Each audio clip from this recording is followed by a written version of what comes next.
네, 안녕하세요. 경자입니다. 자, 오늘은 M 디바이스를 정리를 해볼 텐데 2월 마지막으로 청약을 하는 종목이니까요. 오늘은 이 종목에 대해서 청약하기 전에 마지막으로 체크를 해보는 시간을 가져보도록 하겠습니다. 다음 주도 청약하는 종목은 딱 하나 있습니다. M 디바이스 하나뿐이고 이 종목은 다음 주 월요일과 화요일에 청약을 하고 목요일에 환불금을 돌려받거든요. 환불 기간은 4일인 청약입니다. 그리고 상장일은 3월 7일 금요일로 예정이 되어 있는데 바로 앞날에 대진 첨단 소재가 상장하게 되었거든요.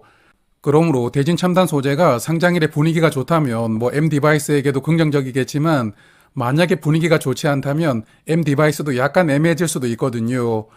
그래도 일단은 단독 상장이니까요. 상장일 변수는 없다고 생각합니다.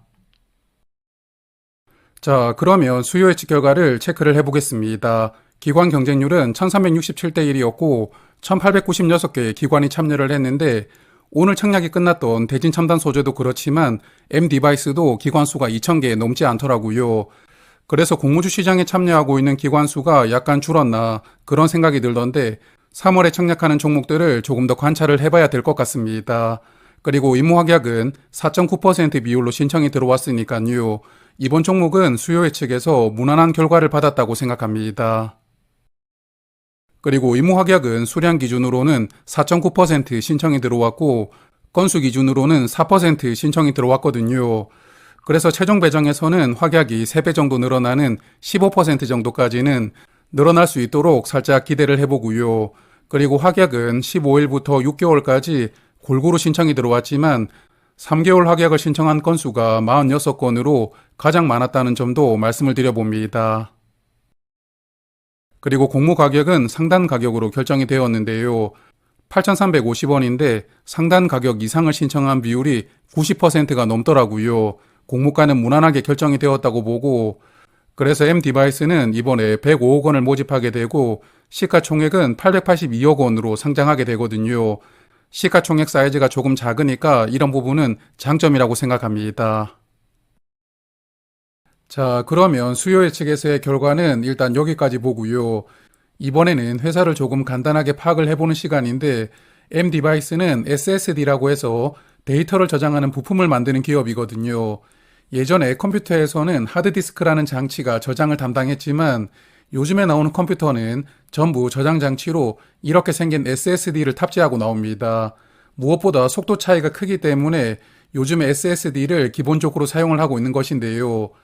그리고 23년에 상장했었던 파두 혹시 기억나시죠? 말도 많고 탈도 정말 많았던 종목이었는데 여하튼 파두가 SSD 안에 들어가는 부품을 만드는 기업이었거든요.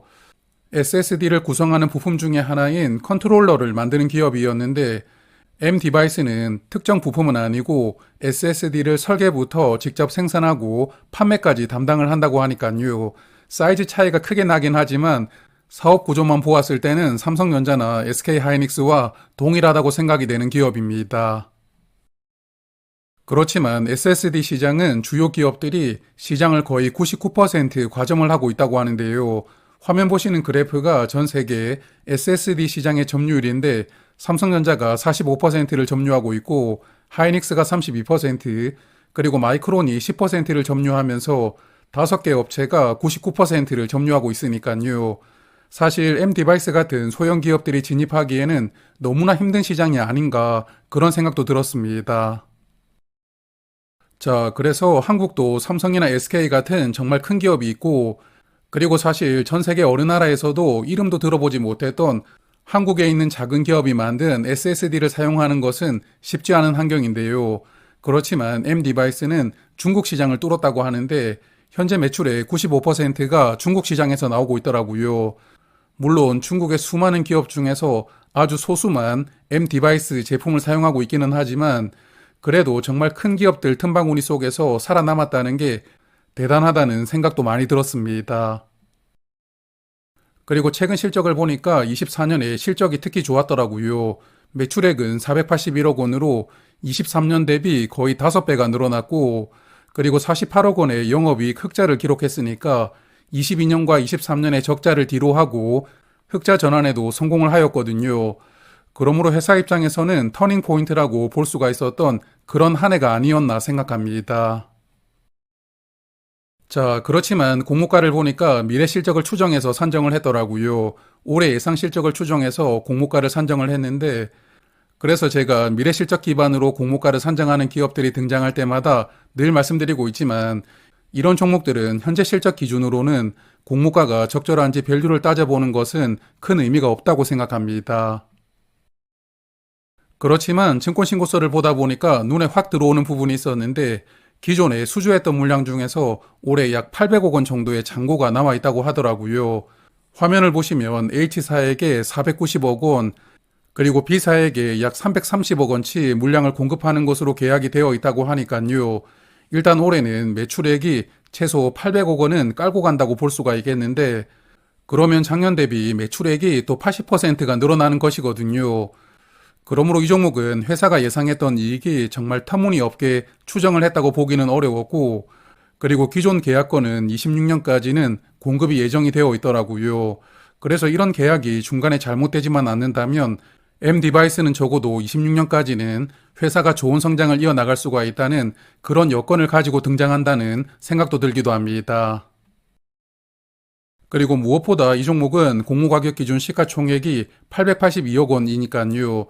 일반적인 공모주보다 사이즈가 작게 상장하는 편이기 때문에 요즘의 공모주 시장의 분위기를 감안을 해보면 사실 상장일의 밸류보다는 수급으로 인해서 주가 흐름이 좋을 것 같다는 생각이 들거든요. 그러므로 이런 시가총액도 충분히 장점으로 작용할 텐데, 이 같은 회사에 대해서는 이 정도로만 말씀을 드리고요. 이제는 청약 정보를 살펴보도록 하겠습니다.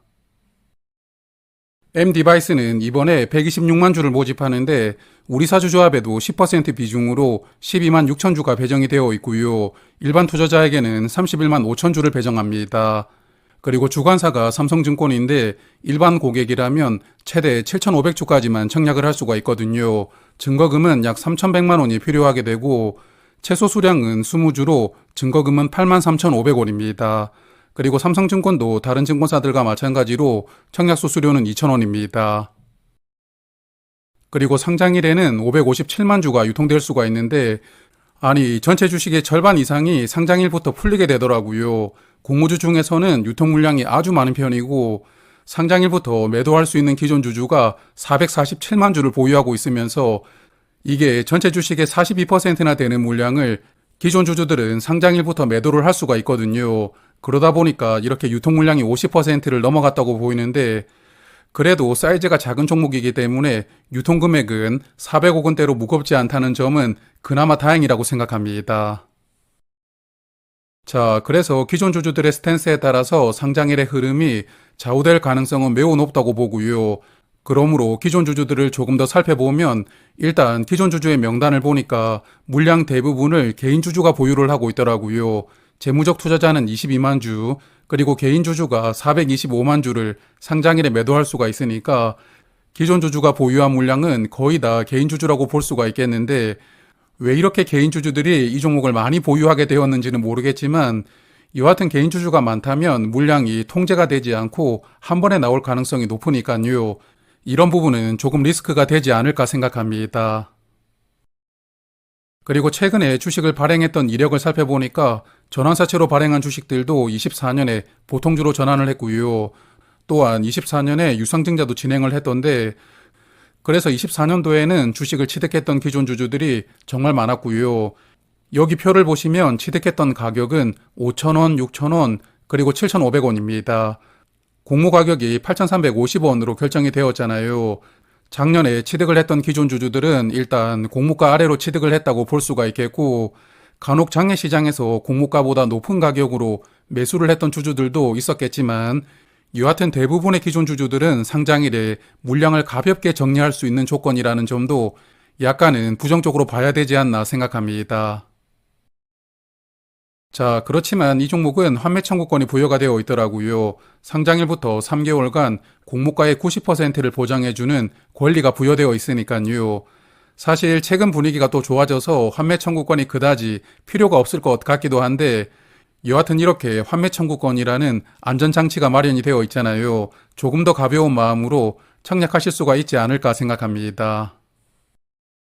자, 그러면 정리를 해볼 텐데요. 어제 상장했던 모티브 링크 정말 대단했는데 시작부터 공모가 2배 넘어서 출발을 해서 장중에 조금 출렁출렁거렸지만 결국 마지막에 더 올라가면서 거의 공모가 3배 근처로 마감하더라고요.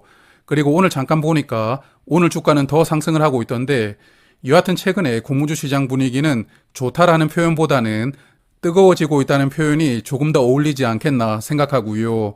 그리고 다음 주에 상장하는 위너스나 LK캠도 다들 괜찮은 종목들이니까 당분간 공모주 시장 흐름은 좋을 것이라고 저는 예상합니다. 자, 그래서 저는 이번 종목도 비례청약을 생각하고 있는데요. 유통 물량이 부담스럽긴 하지만 종목 사이즈가 작고요. 그리고 환불 기간이 이틀이기 때문에 경쟁률도 꽤나 높지 않을까 생각합니다. 그래서 경쟁률을 보면서 가성비만 할지 조금 더 많이 신청을 해볼지 고민을 해봐야 될 것 같기는 한데 여하튼 월요일 저녁에 2일차를 예상을 해볼 테니까요. 월요일 저녁에 조금 더 말씀을 드려보도록 하겠습니다.